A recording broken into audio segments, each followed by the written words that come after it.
Y vamos a leer, comenzando con el versículo 16, y vamos a leer hasta el final del capítulo. Ando con un poco de voz, así que me van a disculpar por eso.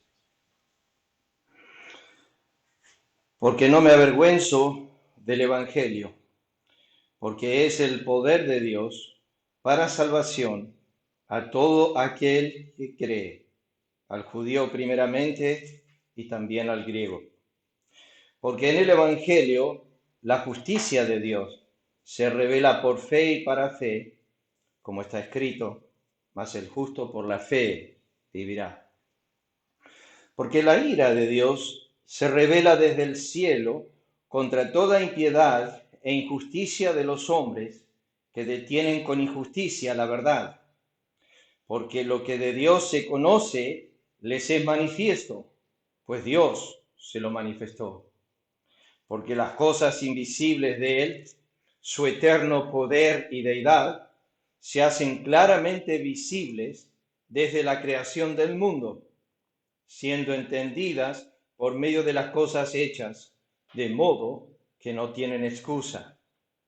Pues habiendo conocido a Dios, no le glorificaron como a Dios, ni le dieron gracias, sino que se envanecieron en sus razonamientos, y su necio corazón fue entenebrecido.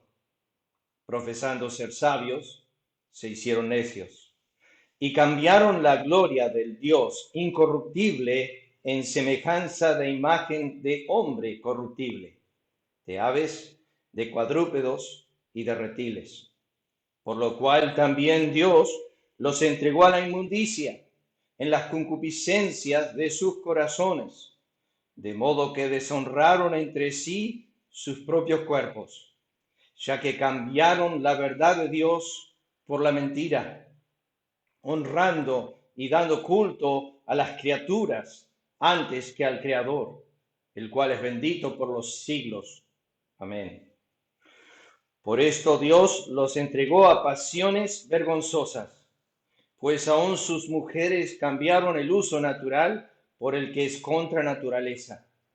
De igual modo también los hombres, dejando el uso natural de la mujer, se encendieron en su lascivia unos con otros, cometiendo hechos vergonzosos hombres con hombres, y recibiendo en sí mismos la retribución debida a su extravío.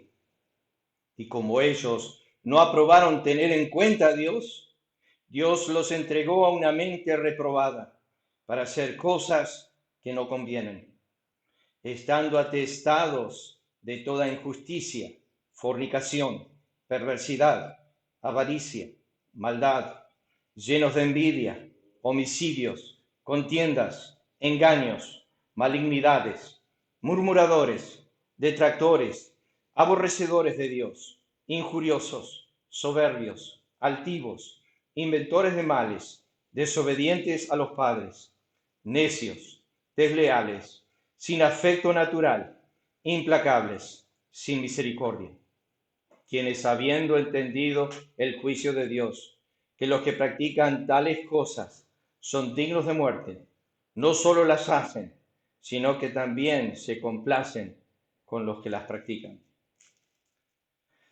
Un pasaje tremendo de la exposición del apóstol Pablo en relación al Evangelio de Dios. Como se acuerdan, a modo de repaso nomás, comenzamos el versículo 16 la semana pasada, hablando acerca de la primera frase, ¿por qué no me avergüenzo del Evangelio?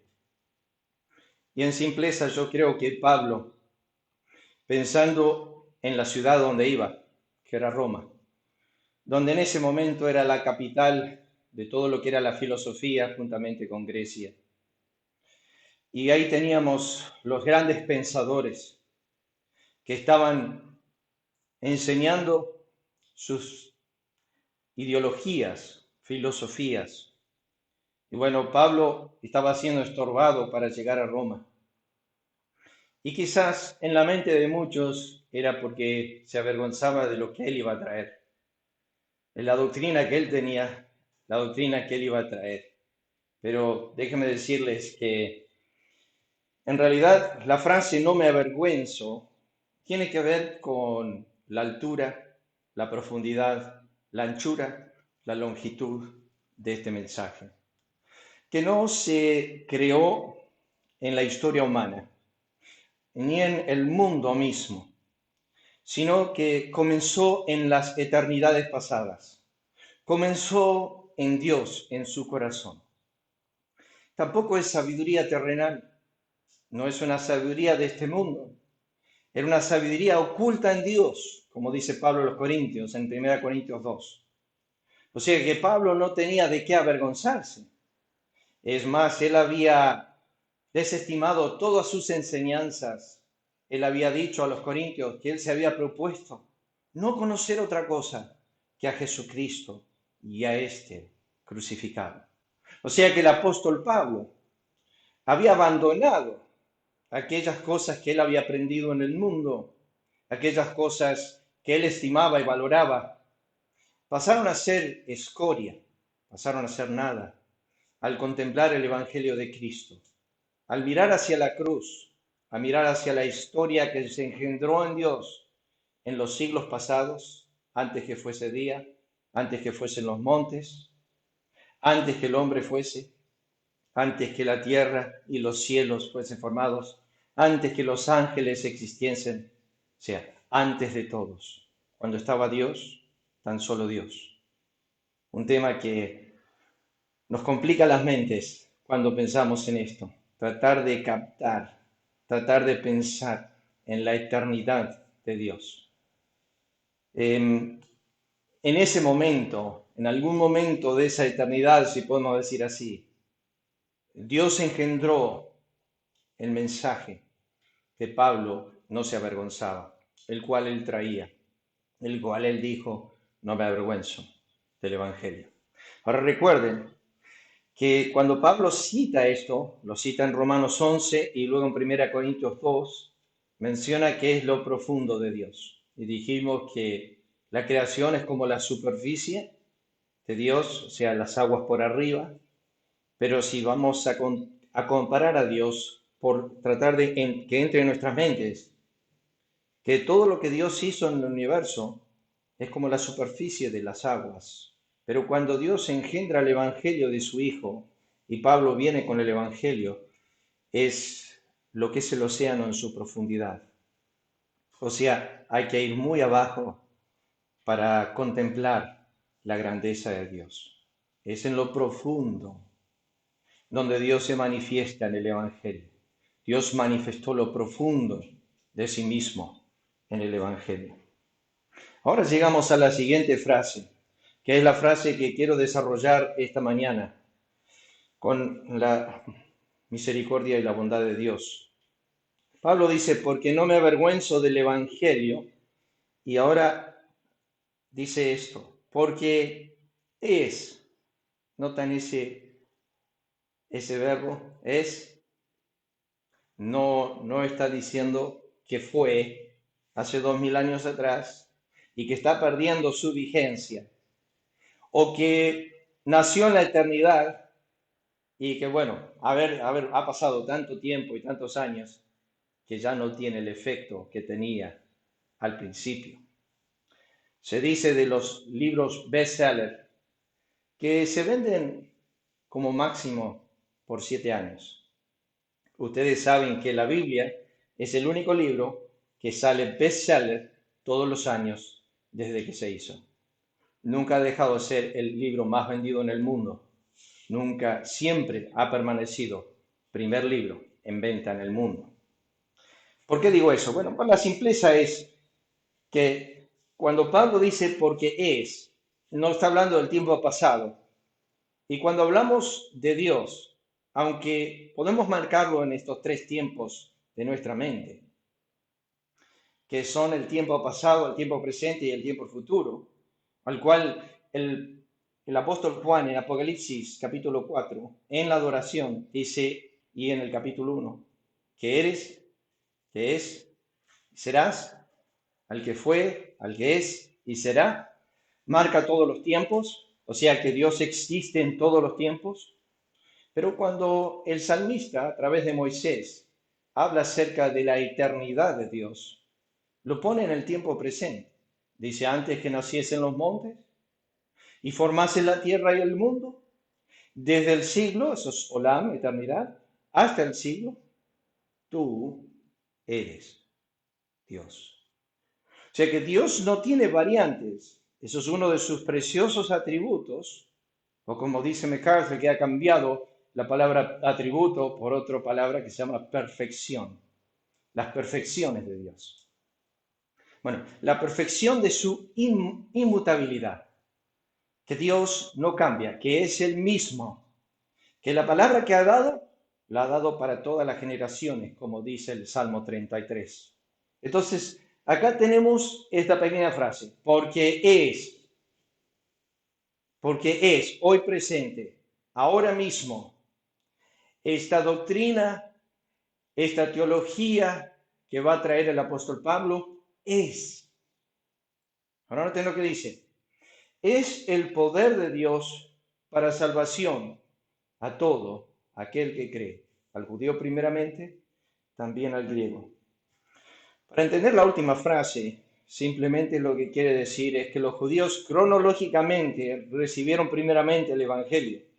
No significa que son mejor pueblo, pero es también a través de ellos que nosotros se nos llega la salvación, como dijo Cristo en Juan 4 a la mujer samaritana. La salvación es de los judíos. Y como Pablo cita más adelante en Romanos capítulo 11, cuando habla acerca de nosotros injertados en ese árbol de bendición, y que Dios quitó la bendición de los gentiles, Mateo capítulo 22, de los judíos, perdón, y se lo da a los gentiles. Entonces, cuando llegamos nosotros a este mensaje, que Pablo dice al judío primeramente, sabemos que él era el apóstol a los gentiles y que Pedro el apóstol a los de la circuncisión, a los judíos. Entonces, Pablo está diciendo, bueno, los judíos lo recibieron primeramente, pero ahora también este mensaje es para los gentiles. Pablo dice acá porque es poder de Dios. Esta palabra poder que vamos a desarrollar esta mañana es la palabra dunamis en el griego. Y lo que yo quiero hacer, primeramente, es mostrarle que esta palabra, como dunamis, aparece 7 veces en Romanos. 7 veces. 3 veces en el primer capítulo. Quiero que noten conmigo. Vamos a empezar a mirar las 7 veces que aparece esta palabra. Y quiero que piensen un poco, porque cuando desarrollamos el poder de Dios, tiene su diversidad de manifestación. ¿Qué quiero decir con eso? Miren Romanos 1, versículo 4. Esta es la primera vez que aparece en Romanos. Dice, y fue declarado hijo de Dios con poder, esa es la palabra dunamis, según el Espíritu de Santidad. ¿Y cómo fue declarado con poder? Por la resurrección de entre los muertos. Por la resurrección. Ahora, déjenme pausar aquí. Este es el famoso poder del Nuevo Testamento del cual el apóstol Pablo anhelaba conocer. Y de participar de sus sufrimientos, llegar a conocerle, la participación de sus sufrimientos, llegando a ser semejante a la su muerte y el poder de su resurrección. El poder de su resurrección. Este es el poder que obró en Cristo para resucitarlo de los muertos. Esta es la palabra dunamis. Ahora, para entender esta frase, el poder de su resurrección, quiero que vayan a Efesios, el capítulo 1. Efesios capítulo 1, un pasaje tremendo, dice en la oración de Pablo, ha expresado tremendas verdades teológicas desde el 1 al 14, y ahora pide en oración que el Señor le abra los ojos a los efesios para que entiendan lo que recién escribió. Versículo 15 dice, por esta causa también yo, habiendo oído de vuestra fe en el Señor Jesús y de vuestro amor para con todos los santos, No ceso de dar gracias por vosotros, haciendo memoria a vosotros en mis oraciones. Acá viene su oración. Para que el Dios de nuestro Señor Jesucristo, el Padre de gloria, os dé espíritu de sabiduría y de revelación en el conocimiento de Él. O sea, que el Padre les dé a ustedes la sabiduría y el conocimiento para conocer a Cristo. Seguimos leyendo, versículo 18. Alumbrando los ojos de vuestro entendimiento. Recuerden que esto es todo Dios. Dios está haciendo todo. Dios lo está haciendo. Pablo está orando para que Dios actúe. No es algo que nosotros podemos hacer, es algo que podemos orar. Si leen el Salmo 119 cuidadosamente, el salmista expresa esto una y otra vez. Frases como, abre mis ojos, inclina mi corazón, aparta mis ojos de la vanidad, guíame en tu camino, enséñame en tu verdad. Muchas frases de esas en el Salmo 119. Es lo mismo, es el salmista pidiéndole a Dios que haga lo que él no puede hacer. Entonces, Pablo está orando algo aquí que Dios haga por los efesios. Fíjense el versículo 18. Alumbrando los ojos de vuestro entendimiento, para que sepáis cuál es la esperanza a que Él os ha llamado y cuáles las riquezas de la gloria de su herencia en los santos. Esto es inverso. Esto no es mi herencia en Dios, sino su herencia en mí. Y finalmente, versículo 19. ¿Y cuál es la supereminente grandeza de su poder? Esto es dunamis. Para con nosotros los que creemos, según la operación del poder de su fuerza, la cual operó en Cristo, resucitándole de los muertos y sentándole a su diestra en lugares celestiales. O sea que ese poder que operó en Cristo, Pablo dice, opera en nosotros. Capítulo 2 lo vuelve a mencionar. Vamos a capítulo 2, versículo 4. Capítulo 2, versículo 4. Dice así. Porque Dios, que es rico en misericordia, por su gran amor con que nos amó, aun estando nosotros muertos en pecados, nos dio vida juntamente con Cristo. Por gracia sois salvos. Y juntamente con Él nos resucitó. Y asimismo nos hizo sentar en lugares celestiales con Cristo Jesús. O sea que ahí tenemos el poder de su resurrección activo en no la resurrección de Cristo, sino la nuestra, llevándonos a sentarnos con Él. Capítulo 3, noten versículo 14.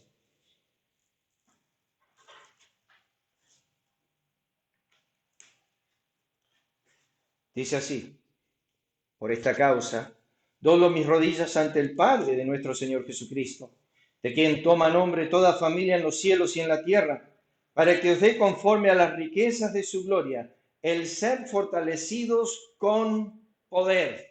¿Notan eso? En el hombre interior por su espíritu, para que habite Cristo por la fe en vuestros corazones, a fin de que, arraigados y cimentados en amor, seáis plenamente capaces de comprender con todos los santos cuál sea la anchura, la longitud, la profundidad y la altura, y de conocer el amor de Cristo que excede a todo conocimiento, para que seáis llenos de toda la plenitud de Dios. Dice Pablo, quiero que el poder actúe en el hombre interior, fortalezca el hombre interior. Entonces, Pablo está diciendo, el poder que actúa en Cristo está a nuestra disposición, Efesios 1. Ese poder actúa en nosotros, resucitándonos de los muertos y llevándonos a la presencia de Cristo. Y ese poder, por su Espíritu, obra en nuestro interior. Y miren el sándwich de Pablo, versículo 20. Y aquel que es poderoso para hacer todas las cosas mucho más abundantemente de lo que pedimos o entendemos, según el poder que actúa en nosotros. A Él sea gloria en la iglesia, en Cristo Jesús, por todas las edades, por los siglos de los siglos. Amén. Acá no hay nada de este mundo. El Pablo está pidiendo que el poder de Dios se manifieste a la iglesia en un hombre interior, un hombre que a través del poder de Cristo puede vivir en la escasez o puede tener abundancia. Filipenses 4. Un hombre que a través del Cristo puede gloriarse en sus debilidades y saber que sobre él descansa el poder de Cristo. O sea que acá tenemos el poder de la resurrección de Cristo obrando no solo nuestra resurrección, sino también en el hombre interior para empezar a conocer y comprender el amor de Cristo. ¿Cuál es la exigencia? Es el poder de Dios en el cielo, que es poderoso para hacer todas estas cosas más abundantemente de lo que pedimos o entendemos. Bueno, volviendo a Romanos 1. Eso es la primera vez que se menciona la palabra dunamis en Romanos 1. Ese es el poder de la resurrección. La segunda vez está en el versículo 16, que estamos desarrollando. Así que, como no lo voy a desarrollar ahora, en este momento, lo menciono nomás. Este es el poder de salvación. Tengo que remarcar eso claramente. En el Evangelio está el poder de la salvación. Tenemos que estudiar la palabra salvación y entender que aquí el poder de Dios tiene que ver con un aspecto específico. Tiene que ver con el alma. No tiene que ver con nuestras cosas externas. Si estudian a través de las epístolas y aún en el libro de Hechos, el poder de la salvación de Dios. Dios no nos está salvando meramente de una situación deplorable económicamente. No hay nada de eso en el Nuevo Testamento. Es más, pensaríamos que Dios hubiese librado a los apóstoles de la pobreza a la abundancia, si creemos que ese es el evangelio que ellos predicaban. Pero al estudiar las Escrituras, entendemos que no es así. Pedro le dijo al paralítico, plata y oro no tengo, pero lo que tengo te doy. El apóstol Pablo era un hombre que se marcaba en las epístolas por ser pobre. Él mismo dijo que la inmensa gracia de Cristo era que siendo rico se hizo pobre y que nosotros a través de su pobreza fuimos enriquecidos. Entonces, lo que quiero remarcar es que el poder, la segunda mención de poder en Romanos, tiene que ver con un aspecto. Se dirige a un lugar, el corazón del hombre. Es el poder de salvación. Ya la vamos a desarrollar. Tercera vez que se menciona en Romanos 1. Fíjense, versículo 20. Porque las cosas invisibles de él, su eterno poder y deidad, se hacen claramente visibles desde la creación del mundo, siendo entendidas por medio de las cosas hechas, de modo que no tienen excusa. ¿Qué es este poder? Es el poder de la creación. Es el poder que hizo este mundo. Es el poder que hizo los cielos y todas las estrellas y sus galaxias. Pero no es meramente un poder creativo. La Biblia, cuando describe el poder de creación, lo une a dos clases o diversidades o manifestaciones del poder de Dios. Dos. El primero es el poder de creación y el segundo es el poder de sostén. O sea, lo que Dios hizo, Dios continuamente lo sostiene. El resumen de eso, fíjense en Colosenses, el capítulo 1, pasaje muy clásico en cuanto a esto. Colosenses 1, dice así, versículo 16, hablando del poder creativo, dice, porque en él fueron creadas todas las cosas, las que hay en los cielos, las que hay en la tierra, visibles e invisibles, sean tronos, sean dominios, sean principados, sean potestades. Esto también quiero recalcar, porque acá se menciona la palabra dunamis, en la palabra que tienen ahí en versículo 16, sean potestades, es la palabra dunamis. ¿Qué quiero decir con eso? Que Dios es el creador del poder que Satanás tiene, que los ángeles tienen, que los hombres tienen. O sea que Dios le da a los hombres el poder, pero ese poder es ínfimo al lado de su eterno poder y deidad, obviamente. Lo que Dios comparte de ese atributo con los hombres, lo que Dios le da a los hombres de eso o a los ángeles es ínfimo. Y nos dice el versículo 16, todo fue creado por medio de Él y para Él. Pero el versículo 17, y Él es antes de todas las cosas, y todas las cosas en Él subsisten. Hebreos dice que Él sostiene todas las cosas con la palabra de su poder. O sea que el poder de creación es el poder que Dios ha no solamente hecho, por ejemplo, la abeja, sino la sostiene por los 2 meses que vive. No sé cuántos años tienes tú, yo tengo 54. Y Dios me formó en el vientre, Salmo 139. Pero desde que comenzó a formarme, Isaías 46 se cumple. Yo hice, yo llevaré, yo soportaré hasta las canas, yo seré tu Dios. O sea que Dios no meramente me formó, sino que me sostuvo todo este tiempo. Yo puedo ver hoy, pero es no yo, sino que su poder sostiene mi visión. Yo puedo oír hoy, pero no yo, sino que su poder sostiene mi audición. Yo puedo estar parado hoy y no son mis músculos, no son mi esqueleto, es el poder de Dios que sigue sosteniendo esto que Él me ha dado. Dios lo dice tantas veces en la Escritura. Deuteronomio capítulo 8, no digas en tu corazón, cuando entres a la tierra y digas, mi poder, porque Jehová tu Dios te da la fuerza. Jehová tu Dios te da la fuerza.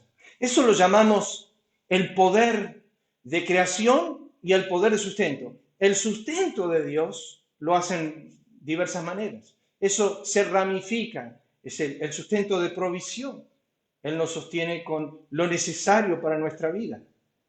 Él nos sostiene con aliento, nos sostiene con todas las cosas que nos da. O sea que Dios sabe lo que nosotros necesitamos para nuestra existencia y Él utiliza todos esos medios naturales para sostener nuestro cuerpo. Este es lo que llamamos el poder de creación, pero no salva. Que Dios sostenga a un hombre todos sus días y que Dios lo haya formado no obra ningún tipo de salvación en su ser. Es más, hay hombres que continuamente tienen el poder de sustento de Dios y lo blasfeman, lo niegan. O sea que, aunque estén experimentando el poder de Dios en sus vidas y en su propio cuerpo, no es poder para salvar, es un poder que sostiene. El poder de Dios para sanar es la palabra que nosotros estudiamos con los hombres acá en Bragado y 9 de julio. Es la palabra dunamis. Aparece 19 veces en el Nuevo Testamento. Es la palabra milagros. Los milagros que hizo Cristo, los milagros que hicieron los apóstoles y algunos de los discípulos que estuvieron con ellos. Es la palabra dunamis. Pero de las 130 veces que aparece en el Nuevo Testamento, solo 19 aparece como milagro. O sea que lo que nosotros tenemos es que cuando Cristo sanó a los 10 leprosos, lo hizo con el poder de su dunamis. O sea, fue un milagro. Pero no se salvaron los 9. Volvió uno, se dio cuenta de lo que había pasado y le dio gracias a Cristo. Bueno, entonces tenemos Romanos 1, el poder de resurrección. Romanos 2, el poder de salvación. Perdón, la segunda vez en Romanos 1, 16, el poder de salvación. El poder de creación, Romanos 1:20. Ahora saltamos a Romanos 8, Romanos capítulo 8, versículo 38.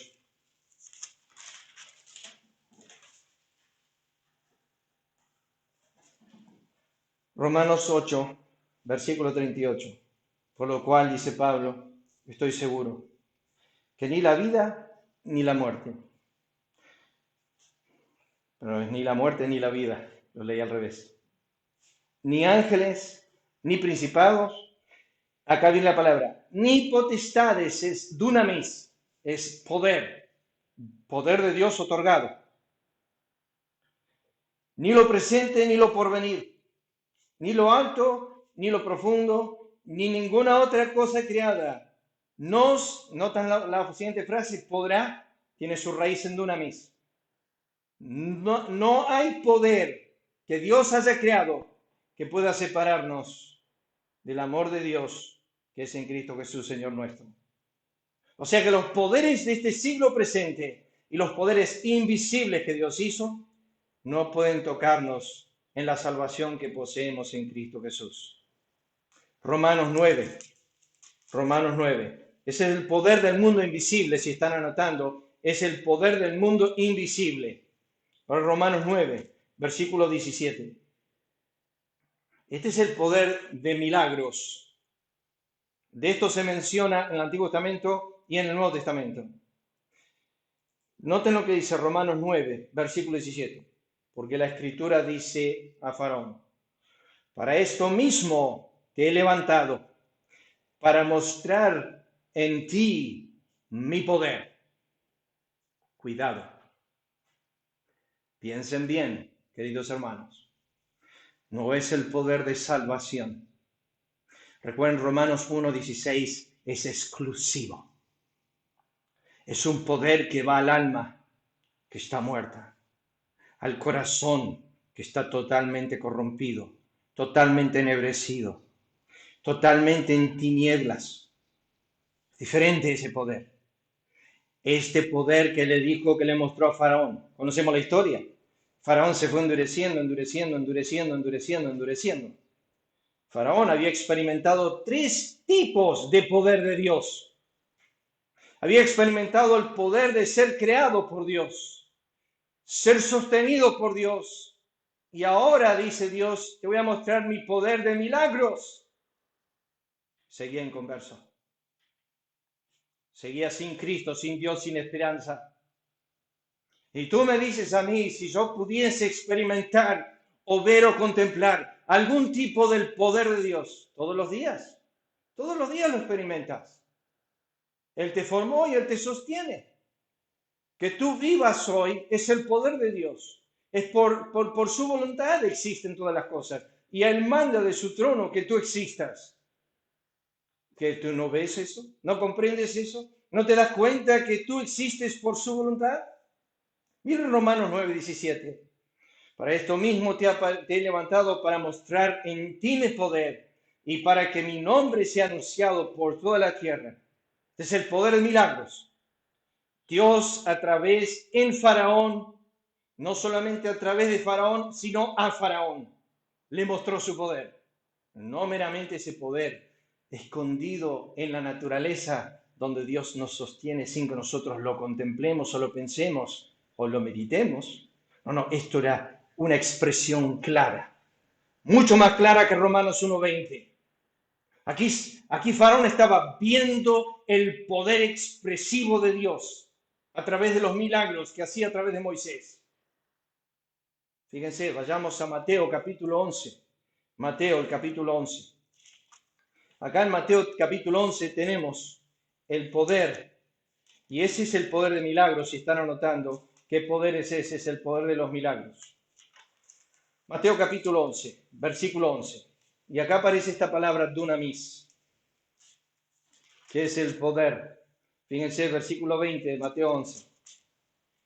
Entonces comenzó a reconvenir a las ciudades en las cuales había hecho mucho de sus dunamis. Esta es la palabra. Búsquenla si quieren, en la misma palabra, Nuevo Testamento. Había hecho mucho de sus dunamis, que son expresiones extraordinarias de Dios a los ojos de los hombres. Vieron tus obras, dice Hebreos, 40 años en el desierto, y su corazón no cambió. Siguieron siendo los mismos, a pesar de que Dios les había mostrado sus obras. Bueno, fíjense, versículo 20, porque no se habían arrepentido, diciendo, por el poder de los milagros de Cristo. Escuchen, queridos hermanos, y que se les grabe en sus mentes y sus corazones, no es el poder de salvación. Puede ser que sea el poder de demostración, puede ser la expresión clara al ojo del hombre del poder que Dios tiene, pero no lo salva, no lo convierte, no le provoca arrepentimiento alguno. Fíjense el versículo 21. Ay de ti, Corazín, ay de ti, Betsaida, porque en Tiro y en Sidón si hubiesen hecho los dunamis que han sido hechos en vosotras, tiempo hace que se hubieran arrepentido en celicio y en ceniza. Versículo 22. Por tanto os digo que en el día del juicio será más tolerable el castigo para Tiro y para Sidón que para vosotras. Y tú, Capernaum, que eres levantada hasta el cielo, hasta el Hades serás abatida. Porque si en Sodoma se hubieran hecho los dunamis que han sido hechos en ti, habrían permanecido hasta el día de hoy. Por tanto os digo que en el día del juicio será más tolerable el castigo para la tierra de Sodoma que para ti. O sea que acá tenemos este poder que se había mostrado a Faraón. No un poder que convierte, un poder que manifiesta algo extraordinario, inexplicable, por así decir, pero no convierte al hombre, no lo convierte. Entonces, hemos visto Romanos 1:4, el poder de la resurrección, Romanos 1:16, el poder del Evangelio, Romanos 1:20, el poder de creación, o Romanos 8:38, el poder del mundo invisible, Romanos 9:17, el poder de milagros a Faraón, y ahora vayamos a Romanos 15, versículo 13. Misma palabra. Estudiamos esto con los hombres 9 de julio, que cuando vino Juan el Bautista, dice que vino en el espíritu y el poder de Elías, el mismo poder que tuvo Elías. Solo la Biblia dice que Juan no hizo ningún milagro. Nunca hizo ningún milagro, Juan. ¿Cómo puede ser que tenga el mismo poder y no puede hacer milagros? Dios obra diferente. Canaliza ese poder de otra forma. Romanos 15, versículo 13. Perdón. Me parecía raro el pasaje, estaba en Mateo 15. Romanos 15, 13. Y el Dios de esperanza os llene de todo gozo y paz en el creer, para que abundéis en esperanza, noten, por el poder del Espíritu Santo. La abundancia de esperanza en el creyente se ejerce por el poder de Dios. Un creyente lleno de esperanza se está observando el poder, el dunamis del Espíritu en su vida. ¿De dónde tienes tanta esperanza? No es que tú tienes tu mirada bien fija en Dios.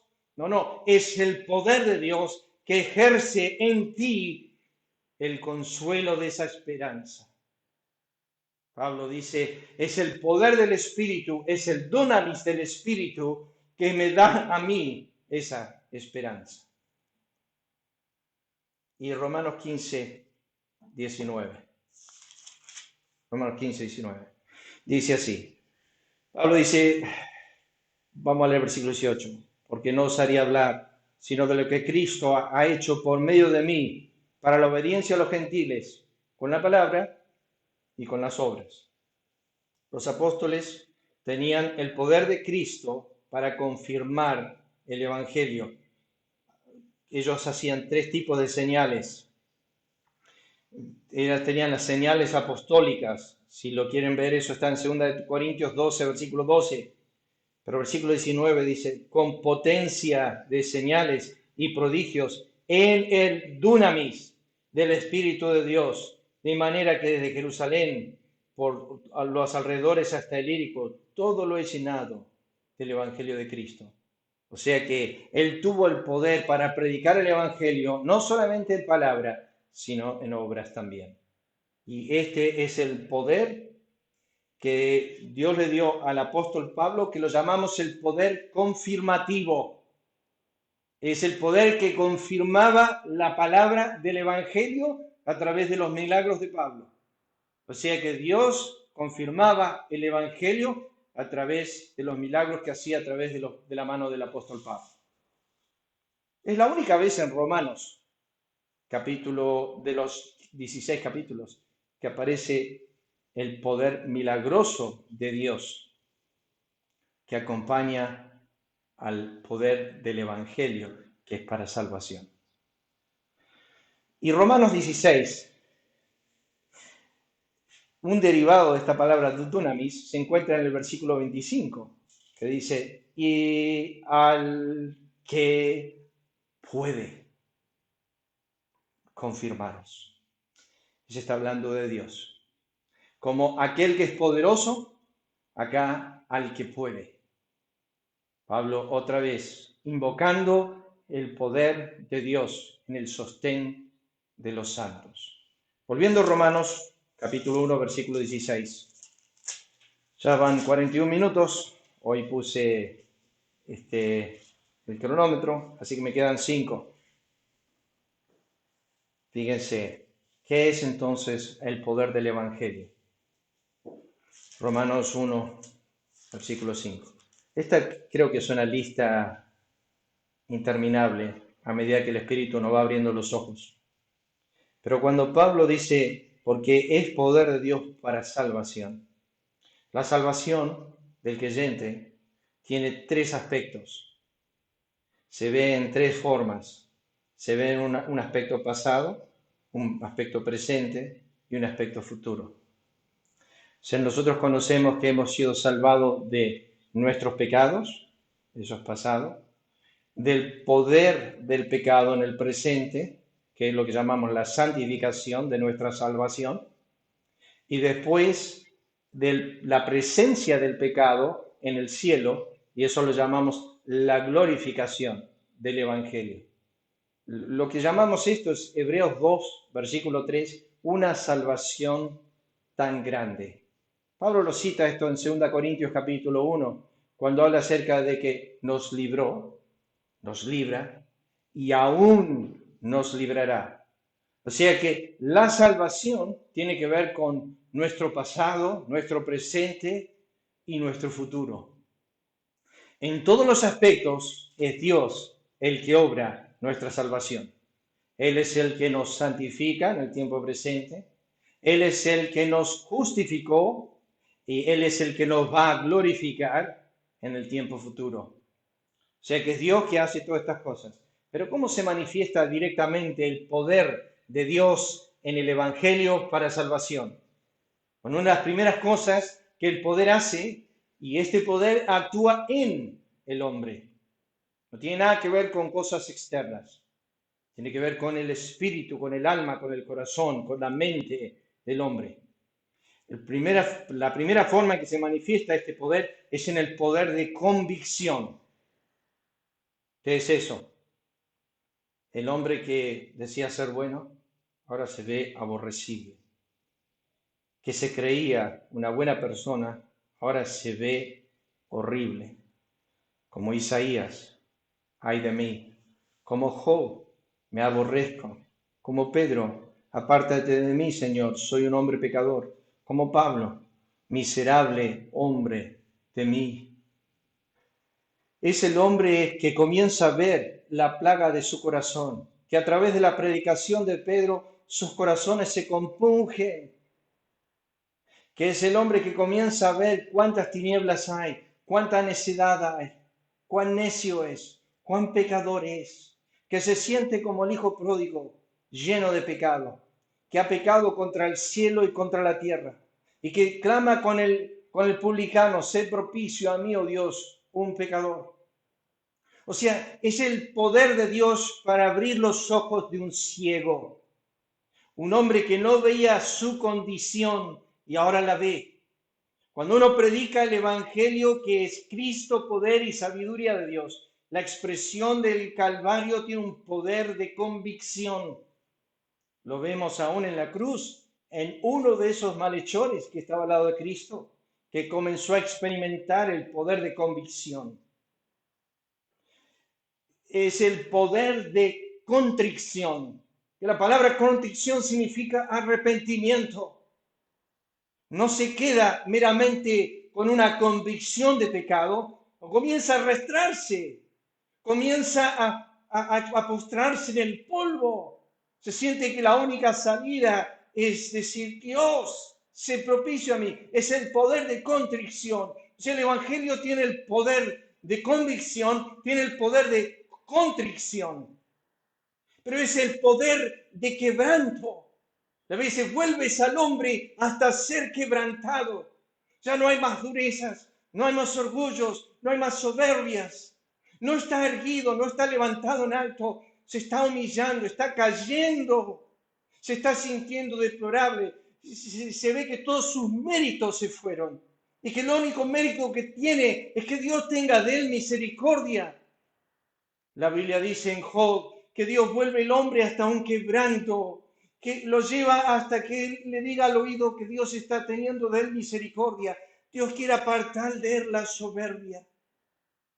Hombres quebrantados por el Evangelio, que no pueden parar de llorar. Es el poder de confesión. La palabra confesar significa ponerse de acuerdo con Dios. O sea, decir lo mismo que Él. Llamar al pecado pecado. Entonces, cuando la Escritura nos dice que el poder del Evangelio obra en el corazón del hombre para salvación, es que convierte el alma. Ese es el siguiente punto. Es el poder de conversión. La ley de Jehová es perfecta que convierte el alma. Es el poder de conversión. Es el poder de confesión, pues el hombre se pone de acuerdo con Dios. No hay que convencerlo. No tengo que venir a decirle que es un pecador, él lo sabe. No por las cosas que hace, sino por lo que es. Entonces el Evangelio es el poder de confesión. Vemos a un hombre postrado en tierra diciendo, sé propicio a mí, oh Dios, un pecador. Es el poder de liberación. El Evangelio nos libera del poder del pecado, al cual estamos esclavos. Nos libera del poder del diablo, al cual estamos cautivos a su voluntad. O sea que cuando llega el Evangelio empieza a romper cadenas. Rompe la cadena de esclavitud del pecado y rompe la cadena del poder de Satanás al cual estamos cautivos a su voluntad.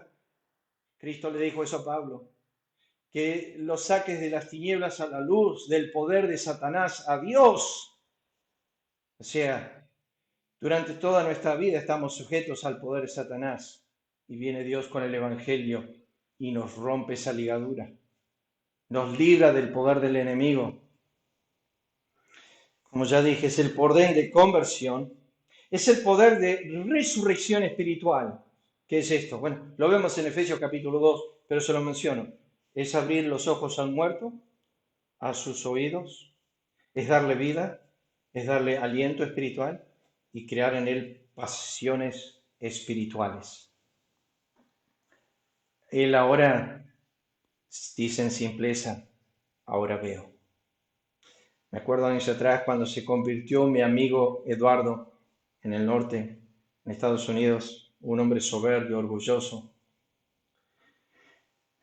Y el pastor estaba predicando esa noche y él fue a la iglesia y no hubo ninguna invitación.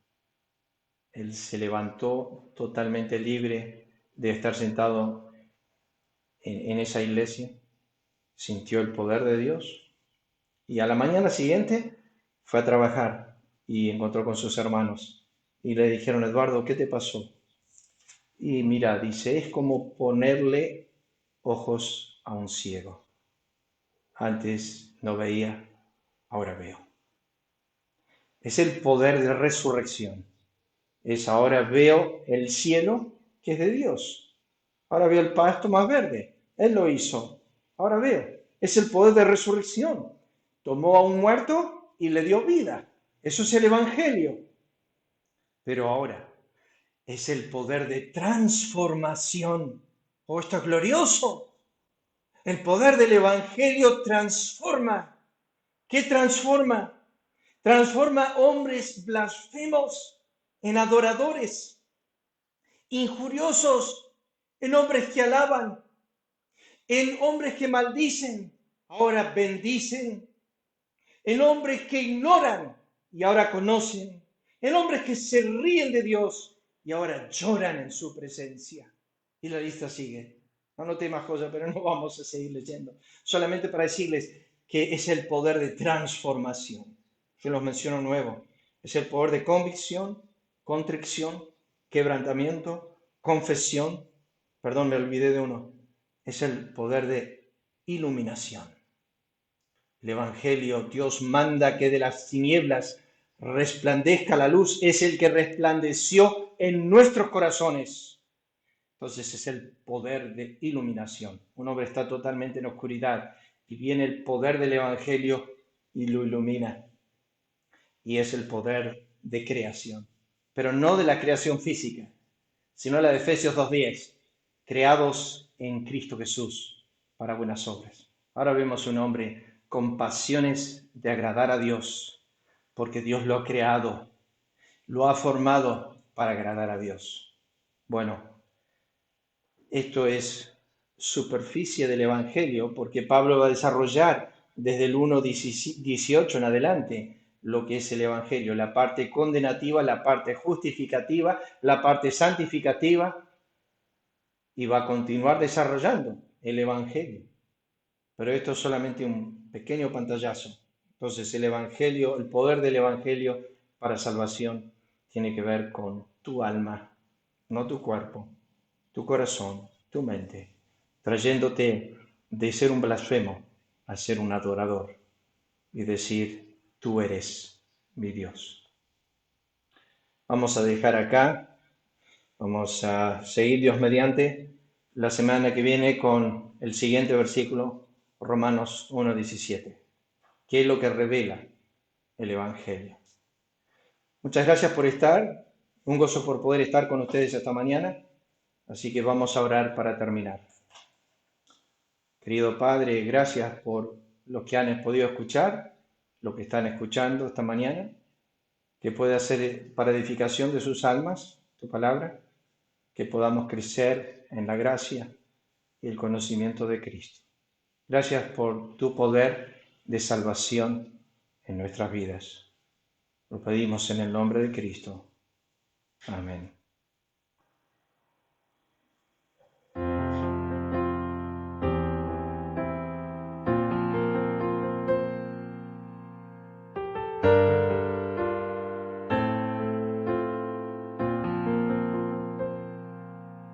Señor, mi Redentor y roca, gran tesoro de mi corazón,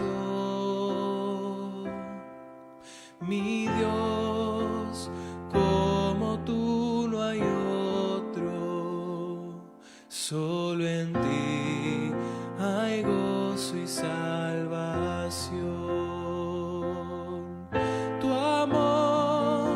Más alto que los cielos, tu gracia más honda que el mar, tu ley es mi sabiduría, mi bien mayor y mi necesidad.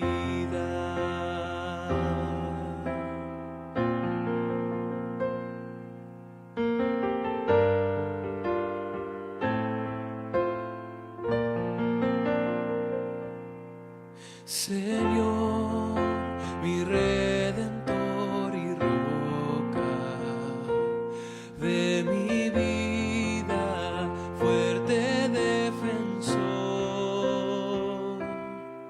Señor, tú eres mi espada contra el mal, mi escudo protector.